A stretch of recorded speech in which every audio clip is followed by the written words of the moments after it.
Hello friends, welcome back to my channel. So ఈరోజు మీ ముందుకి ఇంకొక రెసిపీతో వచ్చేసాను, అదే పప్పుచారు. సో పప్పుచారుని సింపుల్గా చేసుకుందామా? చలో. సో మనకి ముందుగా కావాల్సినవి చింతపండుని తీసుకొని 5 నిమిషాలు నానబెట్టి కప్పులోకి తీసుకోవాలి. అలాగే ఉల్లిపాయని పచ్చిమిర్చిని సన్నగా తరిగి ఉంచుకోవాలి. అలాగే 2 మీడియం సైజ్ టమాటాలు తీసుకొని సన్నగా తరిగి ఉంచుకోవాలి. ఇప్పుడు పోపు వేయడానికి కావాల్సినవి 1/2 టీ స్పూన్ ఆవాలు, 1/2 టీ స్పూన్ జీలకర్ర, 1/2 టీ స్పూన్ సాయమినపప్పు, అలాగే 1/2 టీ స్పూన్ పచ్చెనపప్పు, 2 ఎండుమిర్చిని చిన్నగా కట్ చేసుకొని ఉంచుకోవాలి. 4 లేదా 5 వెల్లుల్లి రబ్బలు తీసుకొని, అలాగే కరివేపాకు, కొత్తిమీర తీసుకొని ఉంచుకోవాలి.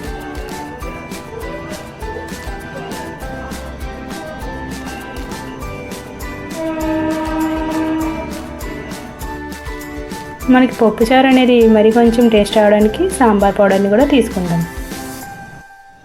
అలాగే 1 కప్పు కందిపప్పుని తీసుకోవాలి. సో ఇప్పుడు కుక్కర్ని తీసుకొని కందిపప్పు వేసి 2-3 సార్లు బాగా వాష్ చేసుకోవాలి. ఇలా వాష్ చేసుకున్నాక అందులో మన 1 కప్పు కందిపప్పు తీసుకున్నాం కాబట్టి 3 కప్పుల నీళ్ళని యాడ్ చేసుకోవాలి.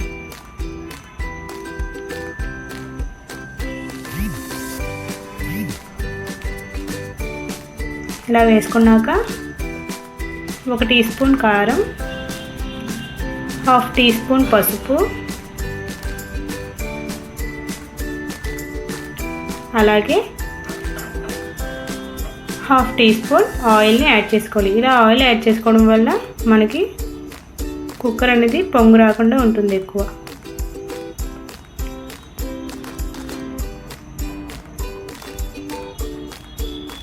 సో మూత పెట్టుకొని 4-5 విజిల్స్ వచ్చే వరకు కుక్ చేసుకోవాలి. విజిల్స్ అన్నీ అయిపోయాక మూత ఓపెన్ చేసుకొని పప్పు అనేది ఉడికిందో లేదో బాగా చూసుకోవాలి. సో నాకైతే పప్పు అనేది చాలా మెత్తగా ఉడికింది.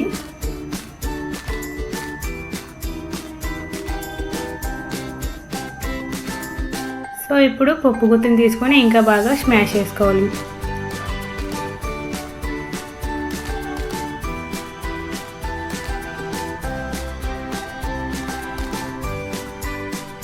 సో స్టవ్ ఆన్ చేసి స్టీల్ గిన్నె పెట్టుకొని అందులో 2-3 టేబుల్ స్పూన్స్ ఆఫ్ ఆయిల్ని యాడ్ చేసుకోవాలి.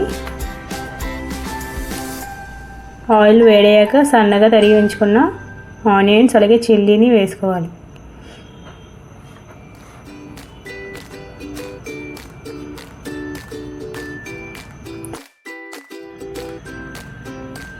ఆనియన్స్ మగ్గడానికి 1/2 టీ స్పూన్ సాల్ట్ని యాడ్ చేసుకోవాలి.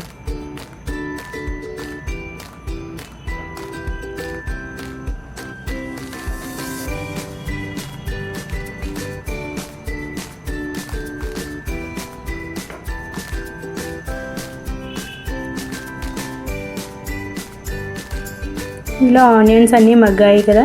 సో ఇప్పుడు ముందుగా తరిగి ఉంచుకున్న టొమాటో పీసెస్ని కూడా యాడ్ చేసుకుందాం.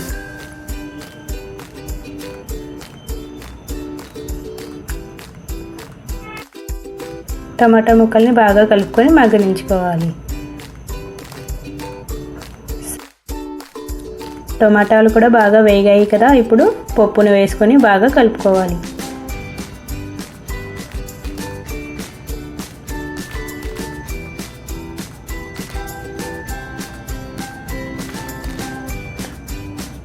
మనం ముందుగా చింతపండుని రసం తీసుకుని ఉంచుకున్నాం కదా, అది 1 కప్పు వేసుకోవాలి. అలాగే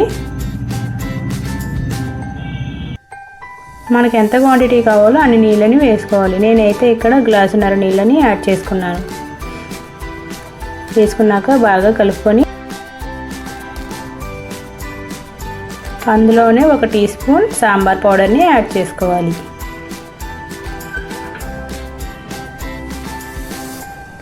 ఈ సాంబార్ పౌడర్ వేయడం వల్ల స్మెల్ అనేది బాగా ఉంటుందన్నమాట. సో ఇప్పుడు రుచికి సరిపడా సాల్ట్ని యాడ్ చేసుకోవాలి. పప్పుచారుని బాగా మరిగించుకోవాలి. ఇలా మరుగుతున్నప్పుడు కొత్తిమీరని వేసుకొని బాగా కలుపుకోవాలి. మనం ఎంత మరిగిస్తామో పప్పుచారు అంత టేస్టీగా ఉంటుంది.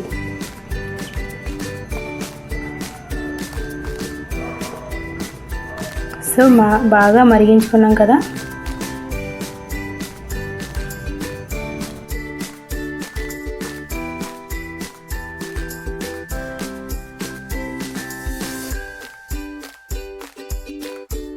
చారు అనేది రెడీ అయింది కాబట్టి పోపు వేసుకుందాం. సో కడాయి పెట్టుకొని 1 టీ స్పూన్ ఆయిల్ వేసుకోవాలి. అలాగే మనం ముందుగా ఉంచుకున్న పోపు సామాన్లు అన్నీ వేసుకొని బాగా వేగనించుకోవాలి.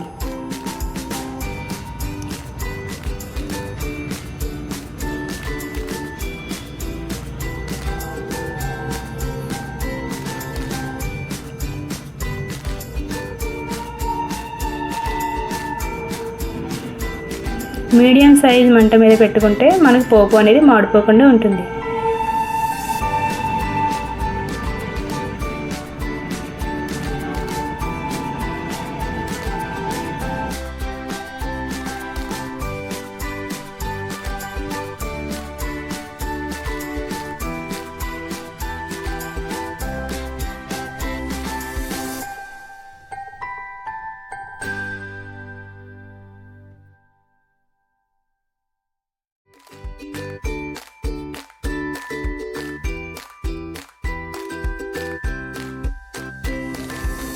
సో మనకి పప్పుచారు అనేది రెడీ అయిపోయింది.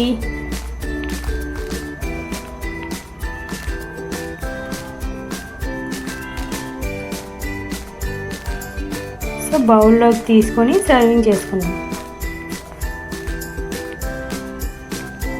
పప్పుచారుని వడియాలతో లేదా మిరపకాయ బజ్జీలతో కలిపి తీసుకుంటే ఇంకా టేస్టీగా ఉంటుంది. సో ఫ్రెండ్స్, నా రెసిపీ మీకు నచ్చినట్లయితే మీరు కూడా ట్రై చేసి ఎలా ఉందో నాకు కామెంట్ చేయండి. Thank you for watching. Subscribe my channel.